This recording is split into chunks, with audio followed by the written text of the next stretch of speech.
Well, the new Jeffrey Epstein news just keeps coming. Recently, BloombergNews.com released a very interesting article. They apparently gained access to almost 20,000 emails from one email account of Jeffrey Epstein's, and it has really illuminating details of his communications and shows us new aspects of his life. So we'll go through this article and discuss all the interesting tidbits within it. Starting at the top here, the article calls into question the reliability of information that Ghislaine Maxwell provided to the Justice Department in her conversation with them under oath just over a month ago.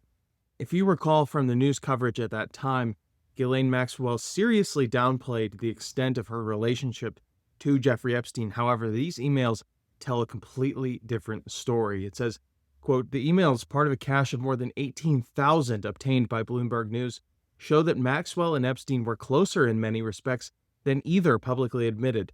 Maxwell opened at least one foreign bank account using one of his addresses, was a named director on one of Epstein's main revenue-generating companies, and traded stock in a company they were both invested in."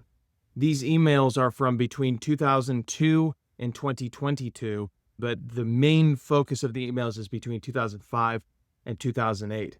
During her sworn deposition with Todd Blanche, who is one of the highest officials in the Justice Department, Ghislaine Maxwell said that her relationship with Jeffrey Epstein around the time of his first jail stay in 2008 was very, very diminished.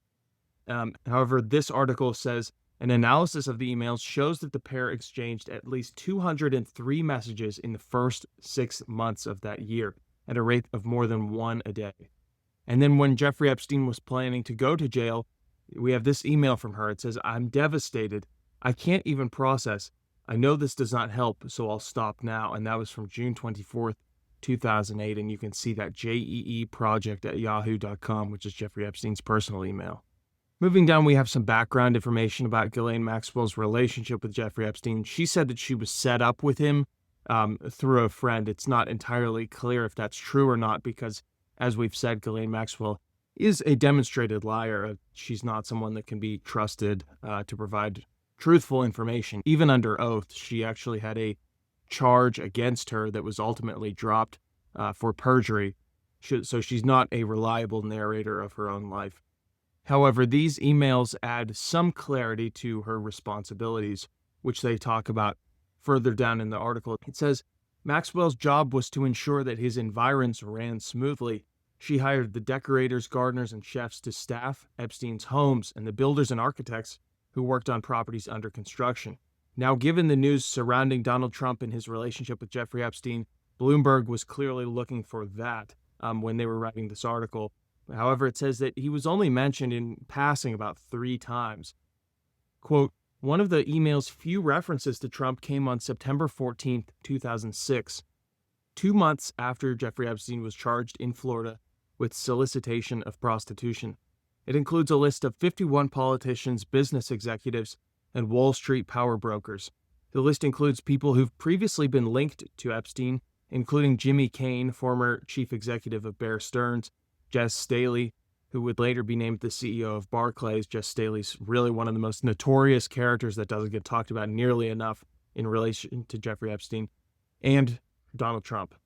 Kane died in 2021. Staley did not respond to her request for comment. Maxwell, down here, she emails Jeffrey Epstein and says, "Please review list and add or remove peeps." Epstein responds, "Remove Trump." It's not exactly clear what this list was for, whether this was a get-together, because there's no additional context related to it. They probably talked about it more in person. Another mention of Donald Trump is this email on August 23rd, 2007.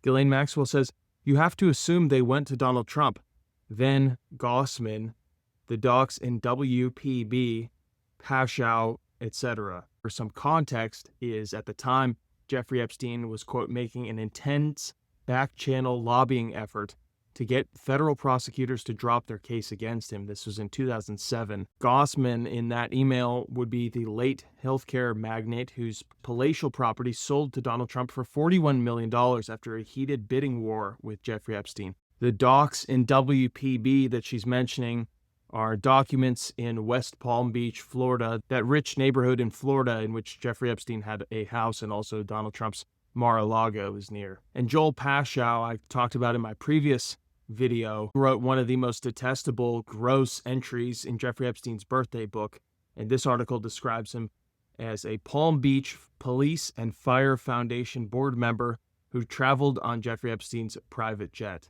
Now, one of the very interesting things about this article, and something that I plan to explore in a further video, is the possibility that Jeffrey Epstein actually had biological children. This is something that isn't discussed very often. And this article lends credence to that possibility. It says, just days after the raid, Maxwell sent Epstein detailed instructions on a sperm donation for a shared fertility treatment. You can do the sample at home, she directed, before adding that it has to be within 90 minutes of my procedure, and that all the sperm must be collected. This little facet of the article is not really explored, but I think it's one of the most fascinating things. Jeffrey Epstein was famously obsessed with fertility and biohacking and all sorts of human evolutionary topics, but the possibility that he has biological children has not really been explored in the mainstream media, so it's something that I'm kind of interested in, and my red flag immediately went up when I read that. The emails also show that Jeffrey Epstein had some sort of a medical emergency in 2005. He credited Maxwell with helping him at his New Mexico ranch during a medical emergency. Quote, I was very ill.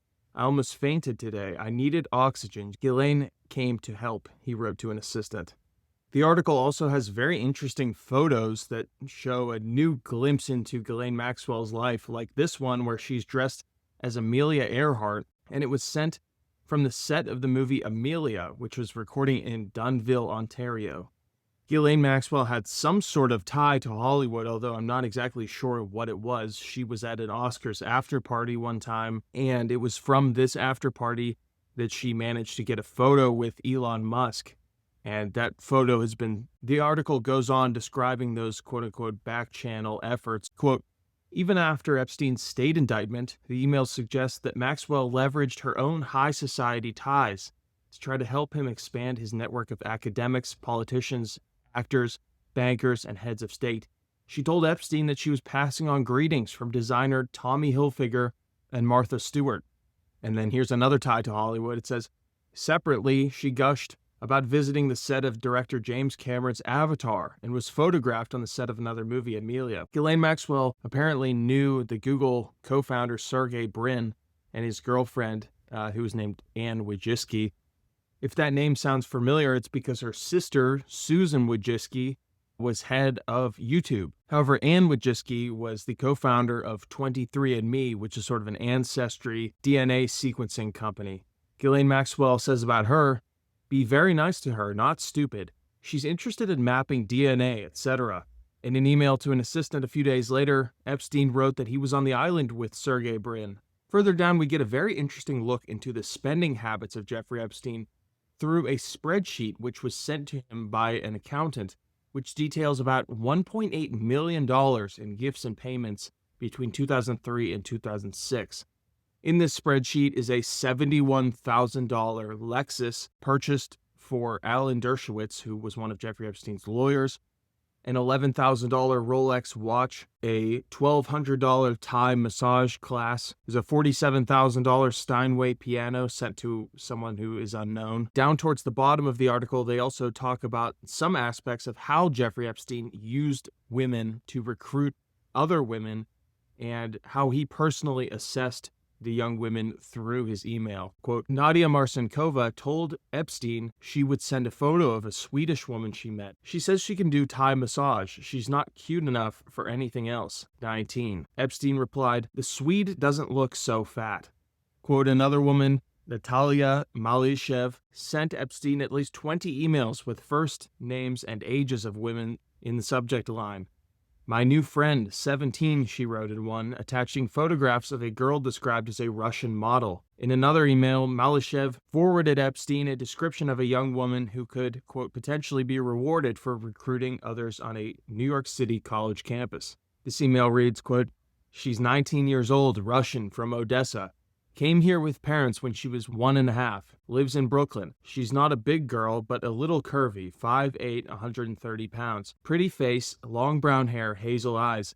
Epstein replied, She's too big. However, if you think it important, I can do it one time in the afternoon. Tell her no nail polish. Continuing on with the theme of Jeffrey Epstein's close ties to Ghislaine Maxwell at a time that Ghislaine Maxwell said that their relationship was almost non-existent.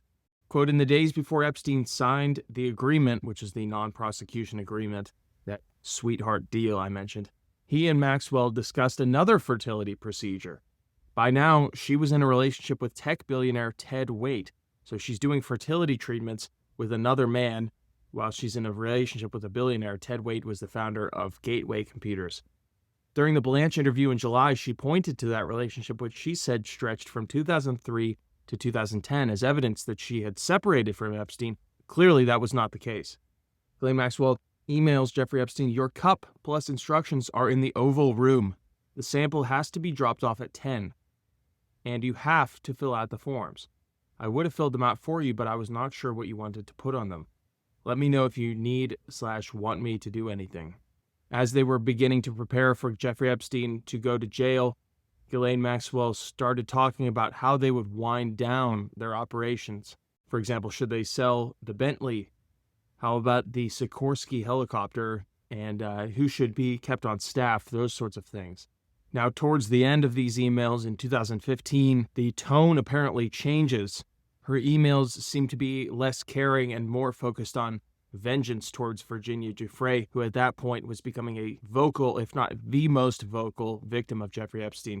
Quote, Maxwell went on the offensive, the emails show. In one, dated January 3rd, 2015, she circulated a 2-decade-old report from the Palm Beach County Sheriff's Office, stamped confidential. The document said the complaint had been dropped due to the victim's lack of credibility. Maxwell wrote to Epstein, citing the police report, Virginia's mother refers to her drug use and possible involvement in witchcraft.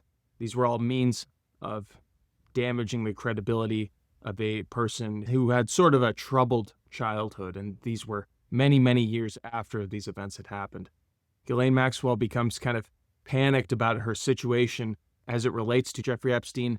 An email chain between her lawyer and Epstein's lawyer that discussed in part how Giuffre's allegations could prompt a new police investigation into Maxwell in the UK. In that email, she says, I guess they're fishing to see if I have allegation against me. This would take whatever slim shred of a life I have after this mess and kill it. As we go on, I'm sure that we'll hear more about Ghislaine Maxwell in the months and years to come. I don't think that this story is going anywhere. I only wish that they had released every single email from this trove, because I would definitely be reading all of it. Thank you very much for listening, and I hope that this is the beginning of much more information about Jeffrey Epstein to come so that we could get to the bottom of this mystery. Thank you very much.